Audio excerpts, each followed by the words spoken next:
Tkompli l-kriżi tal-immigrazzjoni f'nofs il-Baħar Mediterran bit-tim ta' Open Arms fl-aħħar sigħat għadhom jitolbu l-għajnuna l-pajjiżi Ewropej. 503 immigrant qed jistennew kien iżda kull pajjiż Ewropew qed iżomm idu jibsa u ma' kull sejħa qed jirrifjutaw li jdaħħal uħud mill-immigranti ġewwa pajjiżu.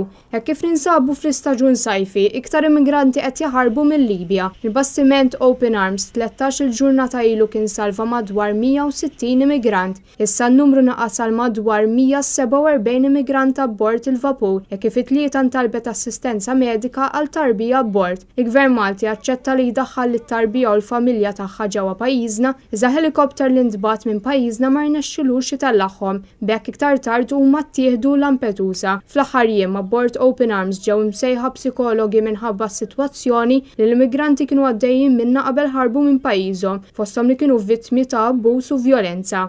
Ġurnalista Spanjola fl-aħħar sigħat marret abbord dan il-bastiment u ffilmat qasir urid il-periklu li jinsabu fih dawn l-immigranti f'nofs ta' baħar hekk kif il-baħar hu pjuttost imqalleb. Min-naħa l-oħra l-vapur Ocean Viking nhar il-ġimgħa salva madwar 85 immigrant, iżda fil-ġranet li għaddew il-vapur kompla jsib diversi dgħajjes bl-immigranti. Kollox abbord dan il-bastiment hemm total ta' 356 persuna, bil-fuq minn 100 minnhom huma kollha tfal. L-organizzazzjonijiet SOS Mediterranei u Doctors Without Borders qegħdin joħorġu fil-baħar biex jagħtu l-assistenza tagħhom lill-immigranti.